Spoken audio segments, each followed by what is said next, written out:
This is Radio Taiwan International.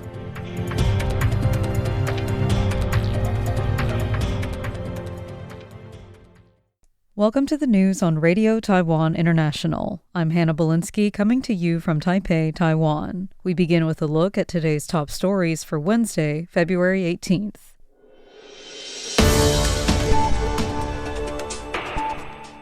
Trump reveals talks with Xi on Taiwan arms sales. Analysts predict delay ahead of April summit. U.S. lawmakers urge Taiwan to fulfill its defense commitments. And semiconductors boost Taiwan past South Korea in 2025 U.S. exports. But first, today's top story. United States President Donald Trump sparked debate by claiming he discussed U.S. arms sales to Taiwan with China's President Xi Jinping, prompting analysts to warn that announcements may be delayed until after their April summit. Trump made the remarks on Monday aboard Air Force One, responding to Xi's recent warning during their February 4th call, where Xi called Taiwan the most important U.S.-China issue and urged prudence on arms sales. Bonnie S. Glaser, managing director of the German Marshall Fund, informed CNA that President Trump's comments indicate he might postpone new sales until after his planned visit to China in April. This suggests a potential strategy of exchanging policy changes for trade concessions. This comes after an $11 billion U.S. package was approved last December and amidst discussions of a possible $20 billion U.S. deal that would include Patriot systems. A White House official confirmed on Tuesday that there has been no change in policy regarding Taiwan.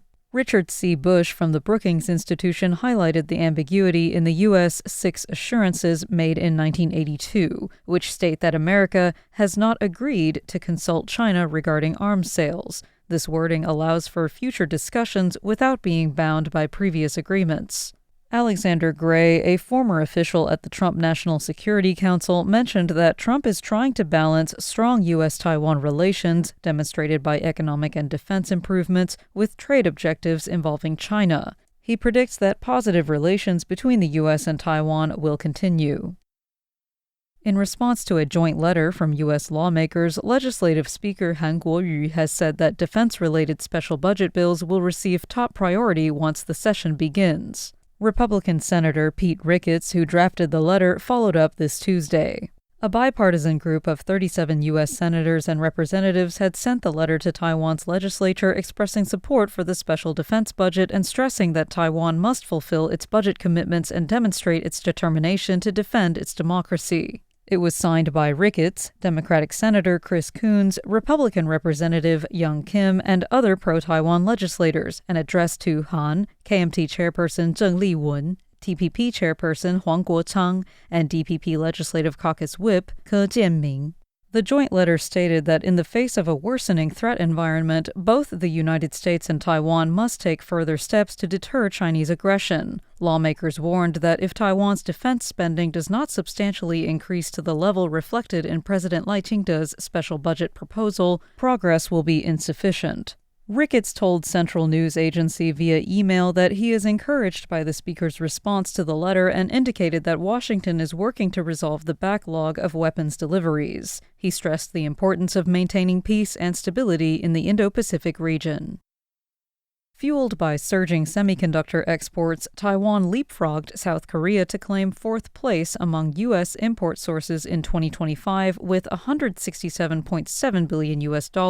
up 4 spots. Reports from Chosun Biz, a Chosun Ilbo affiliate, and Yonhap News Agency said. The Korea International Trade Association cited U.S. Department of Commerce data on Wednesday showing U.S. imports from South Korea totaled $113.4 billion U.S. from January to November 2025, down 5.9% from the prior year. South Korea accounted for 3.6% of total U.S. imports, ranking 9th among the top 10 sources, a drop of 2 spots and the lowest share since tracking began by KITA in 1988. In 2024, before the Trump administration took office, it ranked 7th at 4%. Mexico led U.S. imports at $492.5 billion U.S., Canada at $351.2 billion U.S., and China at $287.3 billion U.S. Taiwan edged out Vietnam for fourth place, followed by Germany, Japan, and Ireland. South Korea's slide stemmed from high tariffs on autos and steel. Japan, with heavy auto exports, fell from 5th to 7th. Taiwan's semiconductor surge highlights its edge amid U.S. trade shifts.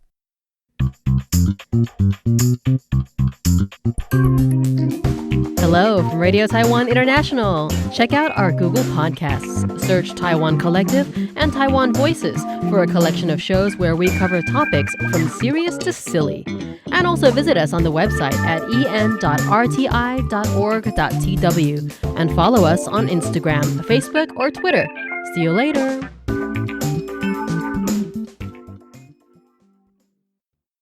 President Lai Ching-te expressed optimism about Taiwan's economic prospects during temple visits in Tainan, Pingtung, and Kaohsiung on Wednesday. Lai said the recent completion of reciprocal tariff negotiations between Taiwan and the United States presents an excellent opportunity, putting Taiwanese products on equal footing with competitors from Japan and South Korea in the U.S. market.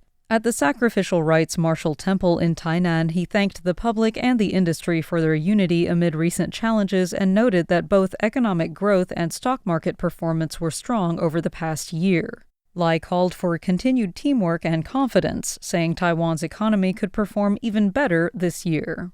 The president urged lawmakers to swiftly pass both the national and defense budgets, stressing that a strong economy must be matched by strong defense capabilities amid growing regional threats. He said Taiwan's small and medium-sized enterprises have the vitality to expand under fair trade conditions, describing high-tech and traditional sectors as dual engine driving growth. Lai added that the government will continue supporting industrial transformation and national security to ensure prosperity and stability for the Taiwanese people.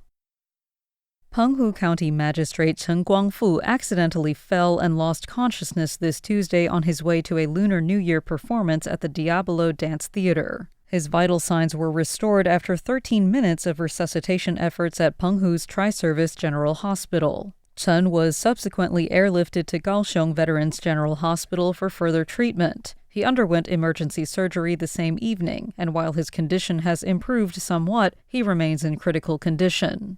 Penghu County government spokesperson Chen Yunru said Deputy Magistrate Lin Jiexing will assume county government duties in his absence. Chen's hospitalization has drawn concern from government officials, including President Lai Ching-te, who on Wednesday morning visited the Tainan Confucian Temple to pray for good luck in the coming year. He said he also prayed on behalf of the magistrate and expressed his hope that he would recover soon. On the Lunar New Year's second day, the Cabinet's Gender Equality Committee called for dismantling stereotypes, like daughters can only return to their natal home on the second day, and women handle all post-New Year cleaning, turning the holiday into a relaxing time for all family members. Per traditional Chinese custom, the second day is when married daughters visit their parents. Department Section Chief Shang Jingqi urged breaking this norm as it clashes with modern gender equality. On women bearing holiday chores, she cited the Cabinet's 2025 Gender Equality Attitudes telephone survey, which indicated that 84.9% disagreed that wives should spend more time on housework than husbands, up 12.4% from 2018. The Gender Equality Committee reminds everyone that gender equality implementation goes beyond laws into details of daily life, Shang said. Shang emphasized everyday practice. Chores should be shared regardless of gender, easing burdens and boosting family bonds. The department noted that diverse modern families, singles, same-sex couples, cross-border marriages, deserve flexible celebrations free of judgment. Policies like key gender equality issues aim to foster inclusion, ensuring all enjoy rest and dignity during festivities. Thanks for joining me for the news. I'm Hannah Belinsky. Stay tuned for another 50 minutes of English language features brought to you by Radio Taiwan International.